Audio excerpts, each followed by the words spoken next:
So, Fear and Loathing in Las Vegas. I need to start over. Yeah, just keep going. Clap.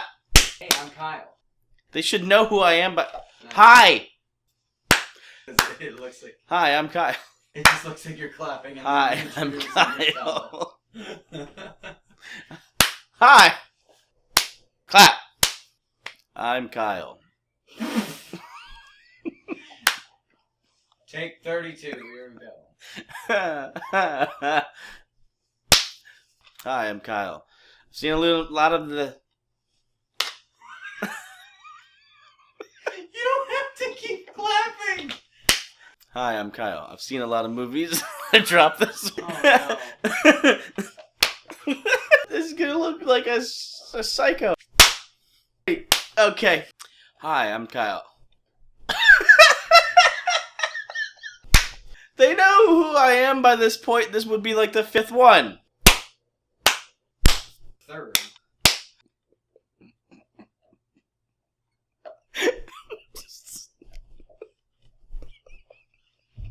Hi, I'm Kyle.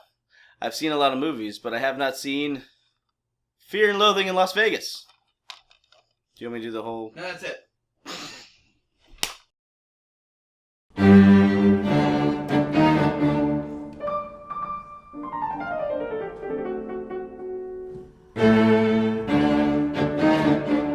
Fear and Loathing in Las Vegas.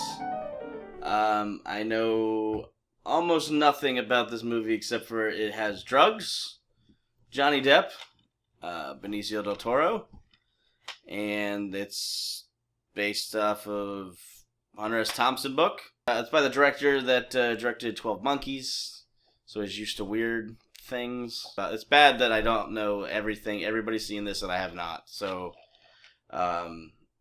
it says it's excruciatingly funny on the front. We'll see. So I'm going to review 5 minutes in to see if it's excruciatingly funny enough in the first 5 minutes to continue watching. And then I'm going to continue watching anyway because that's what we do. So I'll see you in 5 minutes.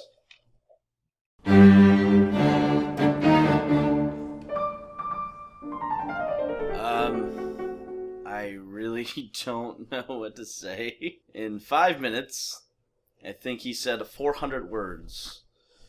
All it is so far is a very short clippet of war protests and internal monologue that bleeds into external monologue, and he doesn't even know if he's talking out loud or not. He being Johnny Depp, and I don't know. Yeah, he's the main character. I guess he was on the front, but so far I don't know anybody's name. I don't know what they're doing. They're just driving, and they have a lot more drugs than necessary for 2 individuals, and they're just out in the middle of like Arizona or something in the desert, in the arid area, like on a road, big long strip of road, probably Las Vegas. In that area, which would be Nevada. Make more sense. The thing that caught me off guard was little Spider-Man, Tobey Maguire, was just standing on the side of the road hitchhiking, and he's like got thin blonde, long blonde hair. He looks very strange. They're just really weird characters with so far no actual plot going on. Just a man swatting at invisible bats and talking very fast, and he's very interesting looking. I have to find out why, for whatever reason, Benicio was bleeding at the neck. He just is. They I guess they're about to say why they're traveling, but so far they're just kind of traveling. So I have no way of figuring out of any kind of grade to give it or what I'm supposed to think of. I guess as beginnings go, it's not very coherent, or I mean it's somewhat funny. I want to know more because I have no idea what's happening. But originally, like if I saw this off the bat, I would have thought I was in the middle of the movie somewhere, or I probably would have just turned it off. I mean, so far the beginning is not agreeable. It's kind of like a D-ish level. But yeah, we'll see what happens if it progresses into something that makes sense. So far, it's just like, we're doing drugs reasons. But I do like young Johnny Depp, like, talking about killing. He's talking about, like, beheading Toby and leaving him in the desert. So we'll see what happens from there. See you at the end of the movie. Yay.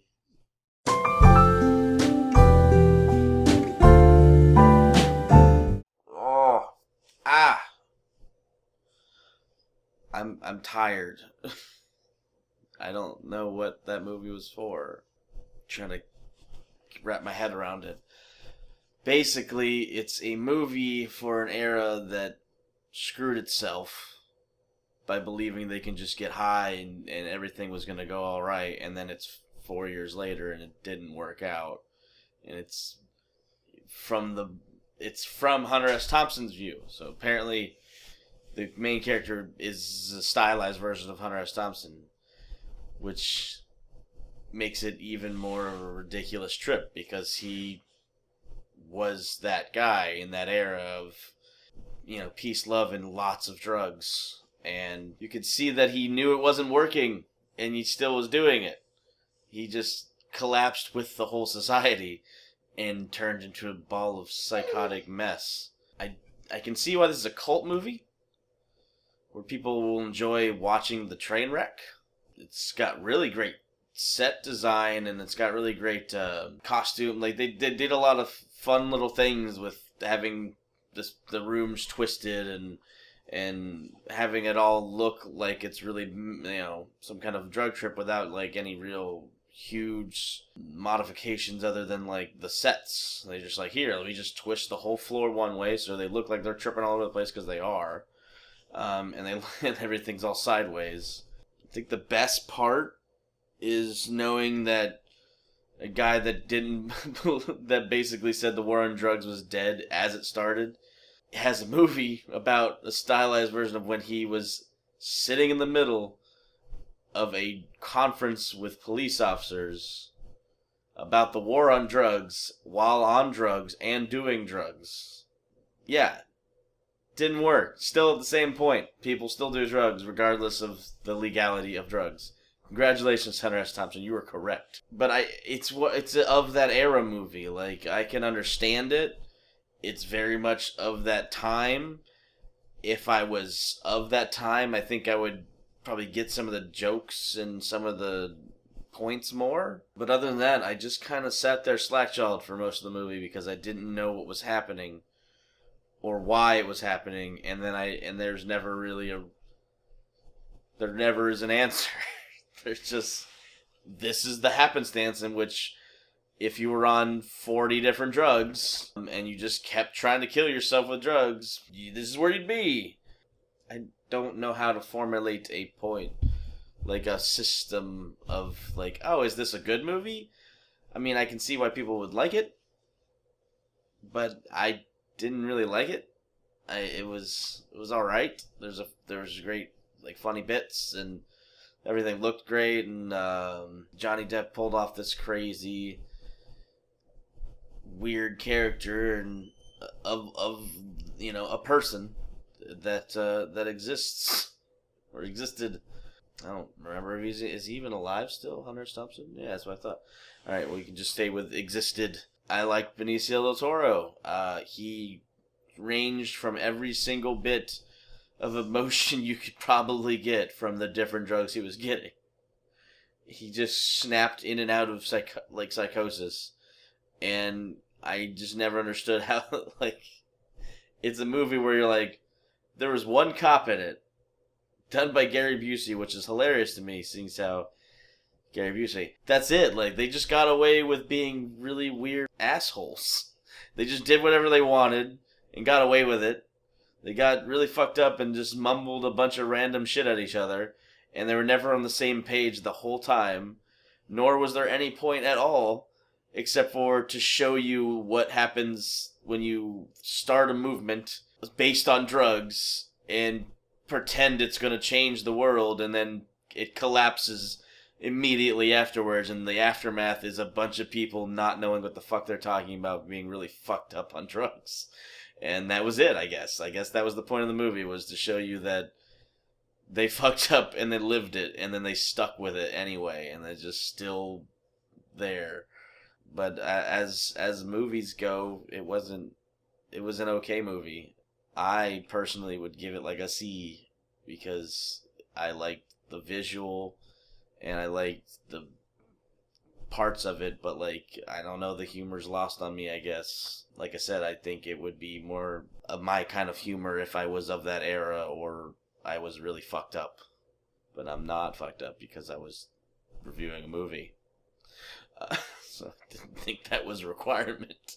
So yeah, I mean, that's all I can really say. I enjoy your cult movie if you like it. I'm sorry if I bashed it and you didn't like me, but I mean, I'll probably bash something else you're not gonna like either, so bye. Bye.